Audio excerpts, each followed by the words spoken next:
Hi guys, welcome back to my YouTube channel. So today, not that dramatic, but I am, so let's go. I'll be doing a video about things I learned in life. And this is basically just a couple things that I learned in my 20s. You know, today is the first of May. So you know what, I don't want the best month, like scratch that, the best month in the year. So all my May people, big up on yourself. Yeah, so on May 25th I'll be stepping over onto the other side of 30. So that means I go up and up and up. But anyways, we're not really trying, you know, talk about that.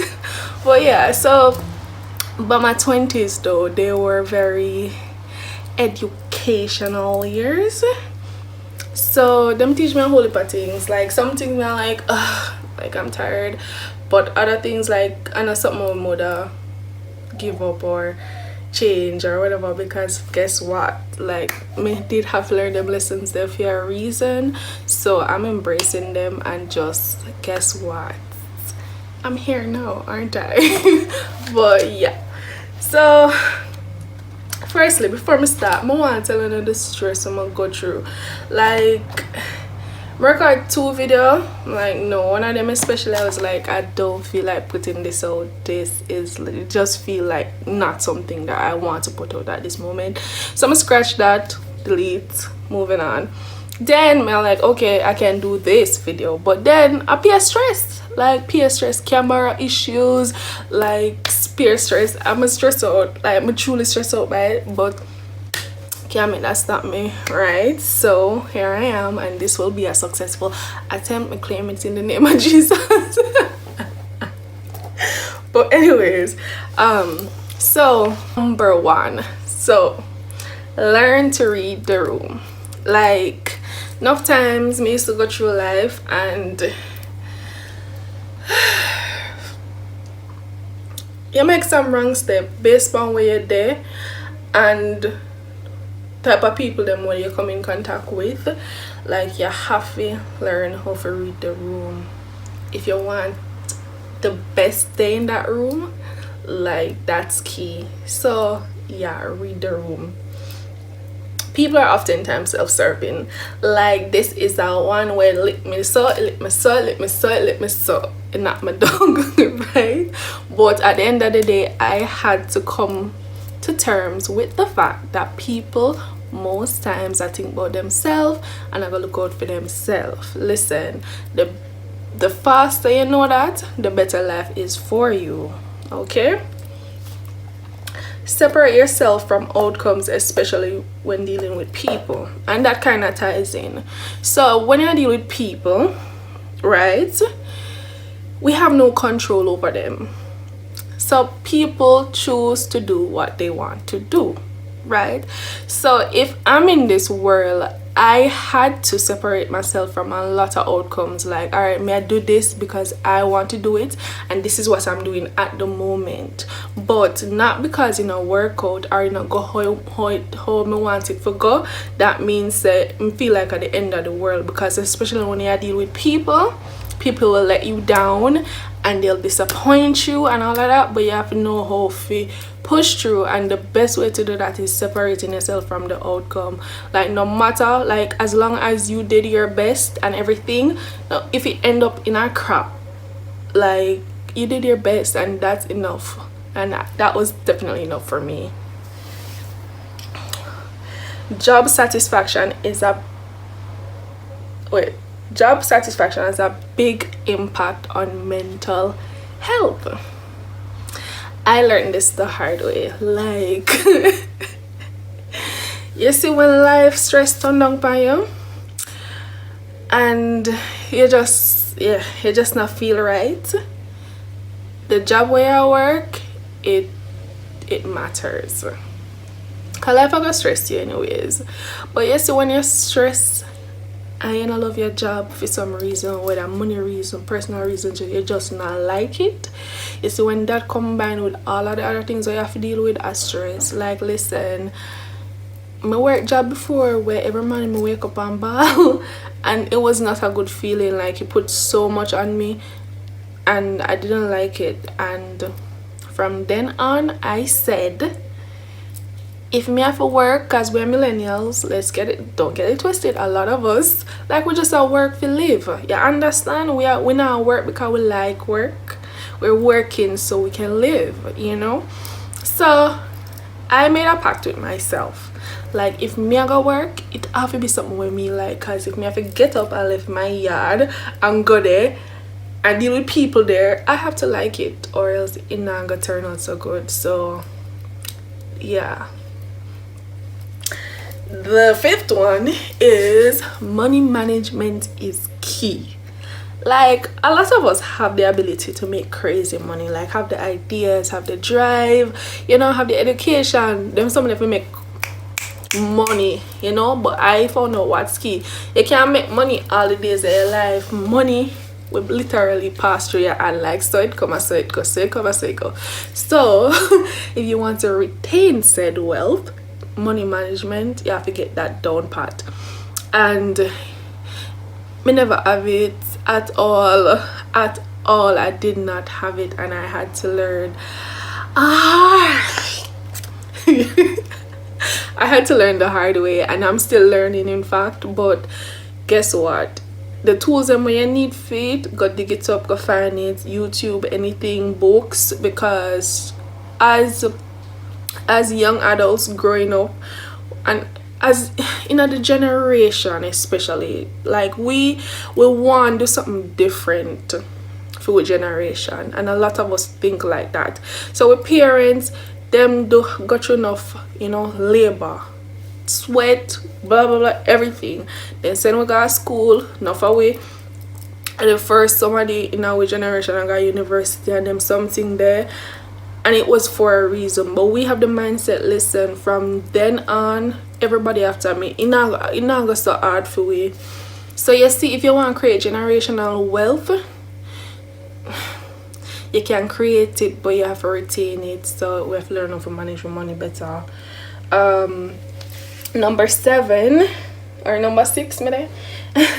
How you treat people cannot be dependent on how they treat you. So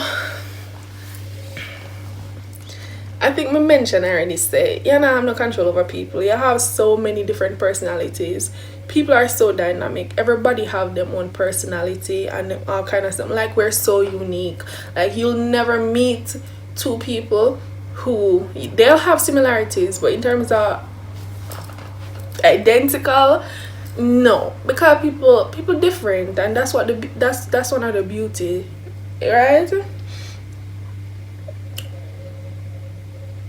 A little longer than a few minutes later. But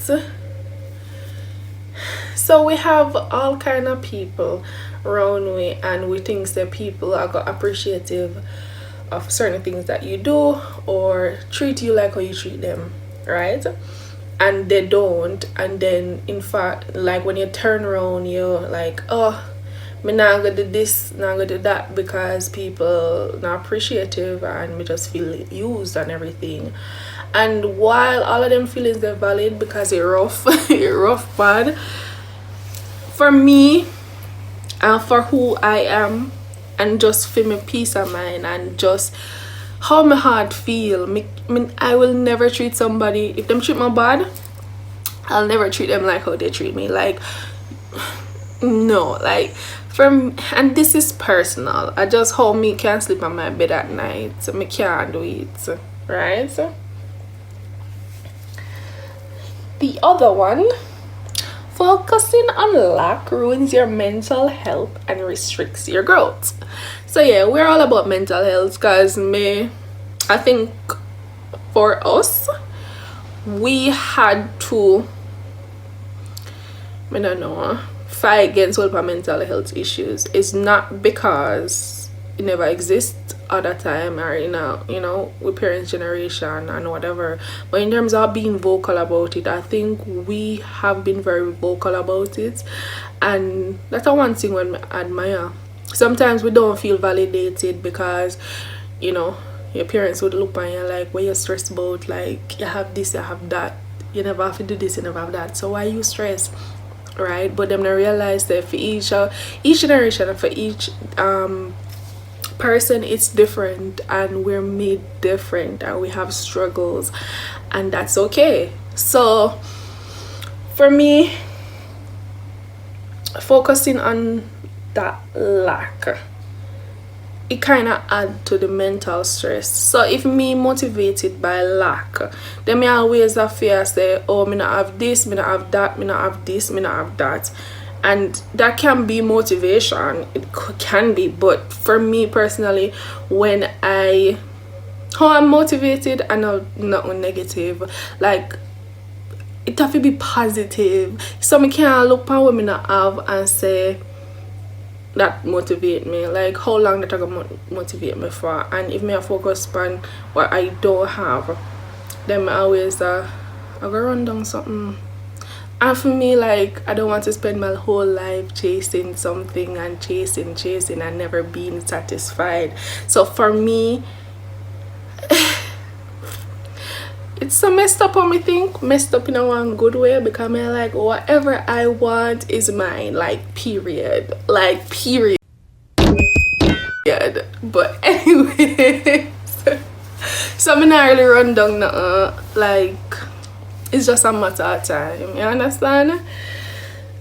Just moving on. Anyways, the next one, I used to view my femininity as a weakness.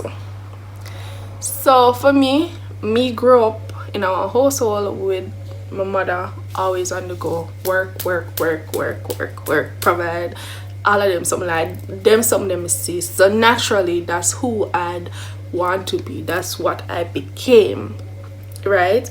And what I ended up doing too is pushing away the side of me was so feminine and just so basic, and I actually decide where me embrace, like me love it, like it feels comfortable, it feels comforting, right? So I had to learn that, not because me can, work and go school and provide for myself and whatever that means, that me not feminine and just like me not weak because I can't do all of them things there. So it's like, me you see, I'm talking and I'm thinking, but anyways, so I push away that weakness. So like there's like when me 20 or in my 20s, if you ever say, oh, you would have cooked for one man and then something there, I'm like, girl, what? No, because guess what, you gotta view me as less than, and then something I'm not in that. But honestly, the very thing that makes me feminine, I'm able to see the power in it, and it's a place that I want to be. That's why in a relationship that I go in, it have to cultivate my feminine side. So you see, me have argument for days, me tough, me rough and tough, right? When I need to be. But if I'm in a space where that's what I have to be, me not gonna like it, because you push away the very core of me that makes me who I am, the person who is full in love, and the person who is just love, just want a safe space. So for me have to protect that, you understand? And it is not my weakness, it is my strength, okay? So I learned that. The other one is it's okay to take a break. So I went through some little rough patches in my life, and I felt that keeping busy, doing this, doing that, even say like your job, you have to get one new job, you have to go to school, you have to do this, and it's things, and that's stressing. So you see, because I come through all of that now, you see, now it no matter how much things I have to do, they'll still be there after me sit down one whole day and watch Netflix to ease my mind, and that's what I'm going to do. I'm going to take a break when I feel like taking a break, and that's just it. Yeah. Don't be afraid to feel emotions, sadness, anger, etc. And by the examples, I talk about negative emotions, right? A lot of the times we run away from negative emotions. I mean, I talk about me specifically, because I have times when I don't want to feel it, like, no. So I run away from it. Like, I keep myself busy. I pop my day. One time in 2016, I was in a really rough patch, and because I don't want to feel sad, I filled my day with stuff. So I got gym for 6 o'clock, then I left go work for 9 o'clock, then I go school for 2 o'clock, then I come home after 10, go sleep for the little time, wake up back early so I can go to gym. That was my day. That was me, right? So you see, Sundays when I'm they're home all day, like I feel like me I go mad, like I had to be out on the road doing random stuff, going to the gym, just anything to fill me the day, because I did not want to be alone with my feelings. And despite my efforts, they did come out. So guess what, it better me handle them healthily. And for me, what that means for me is that I'm going to embrace it. When me feel it, me go embrace it. Listen, I'm an advocate for crying. Like, me bawl, my eye water there very near, and anytime I feel like me need to cry, I go cry, because after that cry you feel really good, and that's what I'm gonna do. So, you know, have that cry. It's long overdue, okay? Prioritize yourself. This is a very hard one for me, and as someone me still I learn to do, and to this day I haven't been prioritizing myself, and it needed. You see, especially for natural givers, I'm a natural giver. I want to make sure say everybody around me good. Like, that's me all the time. Like, family, anybody, if you're close to me, like, I want to make sure say you're good, and I'll push back what I feel. I'll push back myself, anything. If me have to buy you a gift and deprive myself of something, I'll do that. And but you see, after your heart stays so, you feel a way when you look back and you say like, really, girl, really? Yeah, I'ma feel a way now, honestly, because for me it's like I always put myself last place. You know, girls like clothes. I like clothes. I don't buy clothes just because, man, like, there's some alright. So me, I rather giving people things, you know, and what left over I have to do the important things. Like, you carry one service, of course make a service me carry, instead of, you know, do something when me view as trivial, right? But me need feel like, I learned that you need to leave space for these things if they make you genuinely happy. If you're gonna look back and say like, oh, like, me should have done my nails, like, and you generally, like, you would make you feel good, then you do it for yourself. And that's what I'm gonna start doing. Right? So for me, I have a couple plans, things I want. I've never gifted myself a birthday gift before. I'm gonna gift myself, I've always wanted an Apple Watch, and I'm a little bit weird when it comes to tracking steps, and so I love doing it, so that would be so good. So I got give myself one Apple Watch, and I'm going to, like, I feel like say every female reach to one stage where, like, your wardrobe is like, me I getting at this weird phase where, like, I want to have a wardrobe because I don't have one now, right? So I'm going to build a wardrobe, like, from scratch. Me I go, like, got my closet deal with everything when I never wear yet, so I'm not wear enough for me even wear enough, and I'm going to create one system, and I'm going to build a closet. Would you like to see that journey? Because I'm gonna show it to you anyways. But yeah, I'm going to do that for myself this year, and I gotta treat myself good. Like, I deserve it. I've worked really, really, really hard, and I deserve it, so I'm gonna do it. So anyways, the last one I have is put God first. You know, so me say for me about 50 times in that video, but not to disappoint you guys. For me, my walk with faith with God has been a very long road. So I've, you know, it's a slow road. But finally, I reached a one place where I needed to just see how God worked, just learn Him, learn the nature of Him, get so intimate with Him, and the best experience I've ever had in life. And understand the peace of mind that comes with that is top tier, like you know. So for me, I put God as my foundation. Like, I mash it up, I demolish it, I dig up everything what else did there, and I got then, you know. So that's what I'm standing on, and everything when I do, and even if one day I can come and not do it, like, me have pray about it. Like, me not perfect, but me have pray about it. But everything when I do, I want it to be a reflection of His nature and who He is.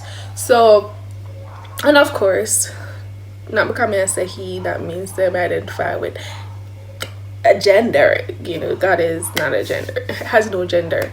But anyways, I digress. So yeah, God is at my foundation. Like, I feel really good about it. It's a place I've never been before, and it's a place that I want to stay. Yeah. So this concludes some things I learned that life taught me. You understand? And I hope you enjoyed the video. I hope you guys, you know, liked it. If you did, you can like the video, you can comment, and just, you know, interact with the content. I'm also imploring you, if you're not a subscriber as yet, subscribe, hit that button and subscribe to my channel. And I want to, you know, just throw it out there, like, if you have questions or suggestions that you would like to see in a video somehow, you can comment, and, you know, I'll write it down and take it into consideration. And yeah, so just, and again, like, I'm so humbled for, you know, my humbled all of the love, all the support. I have to mention it, I've been getting, and it is like gold. Honestly, I feel really good about it. So I always have to mention it. Thank you guys so much for supporting me on my journey. Like, I just do this because it's what I want to do, it's what I feel like doing, and that's what I'm gonna do. You understand? And I feel humbled by the response, and yeah, thank you so much. Anyways, I'm gonna wrap up now because I drag this on. Like, God, don't you guys hate to say goodbye? I do. But thank you guys for watching.